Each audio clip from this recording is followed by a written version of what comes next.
ಮಧ್ಯಪ್ರದೇಶ ರಾಜ್ಯ ರಾಜಧಾನಿಯಿಂದ ಸುಮಾರು 160 ಕಿಲೋಮೀಟರ್ ದೂರದಲ್ಲಿರುವ ಆರನ್ ಪೊಲೀಸ್ ಠಾಣೆ ವ್ಯಾಪ್ತಿಯಲ್ಲಿ ಜಿಂಕೆ ಬೇಟೆಗಾರರು ತಮ್ಮನ್ನು ಹಿಡಿಯಲು ಬಂದ ಪೊಲೀಸರ ಮೇಲೆ ಗುಂಡಿನ ದಾಳಿ ನಡೆಸಿದ್ದು, ಪರಿಣಾಮವಾಗಿ 3 ಪೊಲೀಸರು ಸಾವಿಗೀಡಾಗಿದ್ದಾರೆ. ಮುಂಜಾನೆ 3 ಗಂಟೆಯ ಸುಮಾರಿಗೆ ಈ ಘಟನೆ ನಡೆದಿದ್ದು, ಅಪರೂಪದ ಜಾತಿಯ 4 ಜಿಂಕೆಗಳನ್ನು ಬೇಟೆಯಾಡಿ ಕೊಂದಿರುವ ಮಾಹಿತಿ ತಿಳಿದ ಪೊಲೀಸರು ಸ್ಥಳಕ್ಕೆ ತೆರಳಿದ್ದು, ಈ ವೇಳೆ ಜಿಂಕೆ ಬೇಟೆಗಾರರು ತಪ್ಪಿಸಿಕೊಳ್ಳಲು ಪೊಲೀಸರ ಮೇಲೆಯೇ ಗುಂಡಿನ ದಾಳಿ ನಡೆಸಿದ್ದು, ಪರಿಣಾಮವಾಗಿ ಸಬ್ ಇನ್ಸ್ಪೆಕ್ಟರ್ ಹಾಗೂ 2 ಕಾನ್ಸ್ಟೇಬಲ್ ಸಾವನ್ನಪ್ಪಿದ್ದಾರೆ. ಕಾಡಾನೆ ಹಾವಳಿ ತಡೆಗಟ್ಟಲು ಅಳವಡಿಸಿದ್ದ ಕಂಬಿಯಲ್ಲಿ ಕಾಡಾನೆ ಸಿಲುಕಿಕೊಂಡು ಪರದಾಡಿದ ಘಟನೆ ಕೊಡಗಿನ ಕುಶಾಲನಗರ ತಾಲೂಕಿನ ವಲ್ನೂರು ತ್ಯಾಗತ್ತೂರ್ ಬಳಿ ಶನಿವಾರ ನಡೆದಿದೆ. ಗ್ರಾಮದ ಸುರೇಶ್ ಎಂಬುವರ ಕಾಫಿ ತೋಟದಲ್ಲಿದ್ದ ಅಂದಾಜು 25 ವರ್ಷ ಪ್ರಾಯದ ಸಲಗವೊಂದು ತೋಟದಿಂದ ಅರಣ್ಯಕ್ಕೆ ದಾಟುವಾಗ ರೈಲ್ವೆ ಕಂಬಿಗೆ ಸಿಲುಕಿಕೊಂಡಿದೆ. ಕೆಲವು ಗಂಟೆಗಳ ಪ್ರಯತ್ನದ ಬಳಿಕ ಕಾಡಾನೆಯು ಸುರಕ್ಷಿತವಾಗಿ ಕಂಬಿಯಿಂದ ಹೊರಬಂದು ದುಬಾರೆ ಮೀಸಲು ಅರಣ್ಯಕ್ಕೆ ತೆರಳಿದೆ ಎಂದು ತಿಳಿದುಬಂದಿದೆ.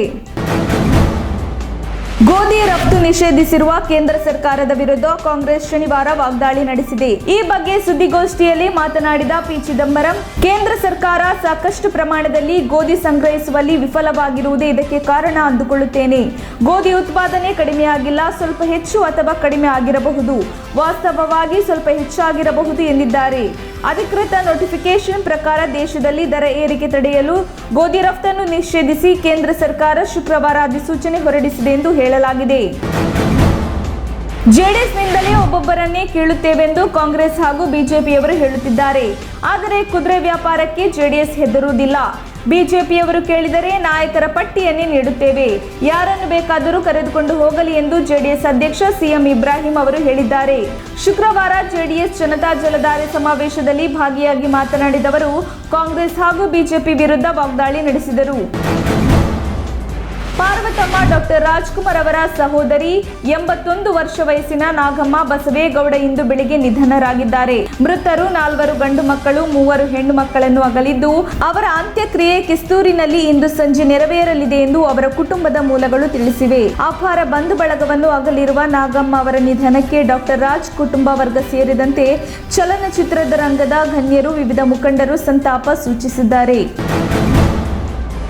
ದೆಹಲಿಯ ಮುಡ್ಕಾ ಮೆಟ್ರೋ ನಿಲ್ದಾಣ ಸಮೀಪದ 3 ಅಂತಸ್ತಿನ ವಾಣಿಜ್ಯ ಕಟ್ಟಡದಲ್ಲಿ ಸಂಭವಿಸಿದ ಬೃಹತ್ ಅಗ್ನಿ ಅವಘಡದಲ್ಲಿ ಮೃತಪಟ್ಟವರ ಕುಟುಂಬಕ್ಕೆ ತಲಾ 10 ಲಕ್ಷ ರೂಪಾಯಿ ಆರ್ಥಿಕ ನೆರವು ನೀಡುವುದಾಗಿ ಮುಖ್ಯಮಂತ್ರಿ ಅರವಿಂದ್ ಕೇಜ್ರಿವಾಲ್ ಘೋಷಿಸಿದ್ದಾರೆ.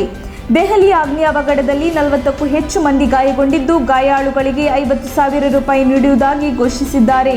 ಶುಕ್ರವಾರ ಸಂಭವಿಸಿದ ಬೃಹತ್ ಅಗ್ನಿ ಅವಘಡದಲ್ಲಿ ಮೃತಪಟ್ಟವರ ಸಂಖ್ಯೆ 27ಕ್ಕೆ ಏರಿಕೆಯಾಗಿದೆ. ಸುಮಾರು 40 ಮಂದಿಗೆ ಸುಟ್ಟ ಗಾಯಗಳಾಗಿದ್ದು ಆಸ್ಪತ್ರೆಯಲ್ಲಿ ಚಿಕಿತ್ಸೆ ಪಡೆಯುತ್ತಿದ್ದಾರೆ. ಉಡುಪಿ ಶ್ರೀಕೃಷ್ಣ ಮಠಕ್ಕೆ ಬಂದಿದ್ದ ಚಿಕ್ಕಬಳ್ಳಾಪುರ ಜಿಲ್ಲೆಯ ಯಾತ್ರಾರ್ಥಿಗಳ ಲಕ್ಷಾಂತರ ರೂಪಾಯಿ ಮೌಲ್ಯದ ಚಿನ್ನಾಭರಣ ಕಳವಾಗಿರುವ ಘಟನೆ ಶುಕ್ರವಾರ ರಾತ್ರಿ 8 ಗಂಟೆ ಸುಮಾರಿಗೆ ನಡೆದಿರುವುದು ವರದಿಯಾಗಿದೆ. ಚಿಕ್ಕಬಳ್ಳಾಪುರ ಜಿಲ್ಲೆಯ ಚಿಕ್ಕನಹಳ್ಳಿಯ ಅತ್ತಿಬೆಲೆಯ ಷಣ್ಮುಗಂ ತನ್ನ ಸಂಸಾರದೊಂದಿಗೆ ಉಡುಪಿ ಶ್ರೀಕೃಷ್ಣ ಮಠಕ್ಕೆ ಭೇಟಿ ನೀಡಿ ದರ್ಶನ ಪಡೆದಿದ್ದರು. ನಂತರ ಕೃಷ್ಣ ಮಠದ ವಸಂತ ಮಂಟಪದ ಬಳಿ ತೊಟ್ಟಿಲು ಸೇವೆ ನಡೆಯುತ್ತಿದ್ದು, ದೇವರ ಆರತಿಯನ್ನು ಪಡೆಯುವಾಗ ಕಳ್ಳರು ಷಣ್ಮುಗಂ ಅವರ ಪತ್ನಿಯ ವ್ಯಾನಿಟಿ ಬ್ಯಾಗ್ನ ಜಿಪ್ ತೆಗೆದು ಅದರೊಳಗಿದ್ದ ಚಿನ್ನಾಭರಣ ಹಾಕಿದ್ದ ಬಾಕ್ಸ್ ಅನ್ನು ಎಗರಿಸಿದ್ದಾರೆ ಎಂದು ಪೊಲೀಸರು ತಿಳಿಸಿದ್ದಾರೆ. ರಾಜ್ಯ ಸರ್ಕಾರದಿಂದ ಮಸೀದಿಗಳಲ್ಲಿ ಧ್ವನಿವರ್ಧಕ ಬಳಕೆಯ ಬಗ್ಗೆ ಮಾರ್ಗಸೂಚಿಯನ್ನು ಜಾರಿಗೊಳಿಸಲಾಗಿದೆ. ಈ ಹಿನ್ನೆಲೆಯಲ್ಲಿ ಇನ್ನು ಮುಂದೆ ಬೆಳಗ್ಗಿನ ವೇಳೆ ಮೈಕ್ನಲ್ಲಿ ಆಜಾನ್ ಕೂಗುವುದನ್ನು ನಿಲ್ಲಿಸಲು ಮುಸ್ಲಿಂ ಮುಖಂಡರು ತೀರ್ಮಾನಿಸಿದ್ದಾರೆ ಎಂದು ವರದಿಯಾಗಿದೆ. ಈ ಬಗ್ಗೆ ಮಾಧ್ಯಮಗಳಿಗೆ ಮಾಹಿತಿ ನೀಡಿರುವ ಇಮಾಮ್ ಮೌಲಾನ್ ಮಕ್ಸೂದ್ ಇಮ್ರಾನ್ ರಶಾದಿ ಅವರು, ಇನ್ಮುಂದೆ ಬೆಳಗ್ಗೆ 5 ಗಂಟೆಗೆ ಧ್ವನಿವರ್ಧಕಗಳಲ್ಲಿ ಆಜಾನ್ ಕೂಗದಂತೆ ಎಲ್ಲ ಮಸೀದಿ ಮುಸ್ಲಿಂ ಮುಖಂಡರಿಗೆ ಸೂಚನೆ ನೀಡಲಾಗಿದೆ. ಬೆಳಿಗ್ಗೆ 6 ಗಂಟೆಯ ಬಳಿಕ ಪೊಲೀಸರಿಂದ ಅನುಮತಿ ಪಡೆದು ಆಜಾನ್ ಕೂಗಲು ಸೂಚನೆ ನೀಡಿರುವುದಾಗಿ ತಿಳಿಸಿದ್ದಾರೆ. ವಿದ್ಯುತ್ ತಂತಿ ಹರಿದು ಬಿದ್ದು 2 ರಾಸುಗಳು ಸಾವನ್ನಪ್ಪಿರುವ ಘಟನೆ ತುಮಕೂರು ಜಿಲ್ಲೆಯ ಗುಬ್ಬಿ ಪಟ್ಟಣದ ಗಟ್ಟಿ ಲೇಔಟ್ನಲ್ಲಿ ನಡೆದಿದೆ.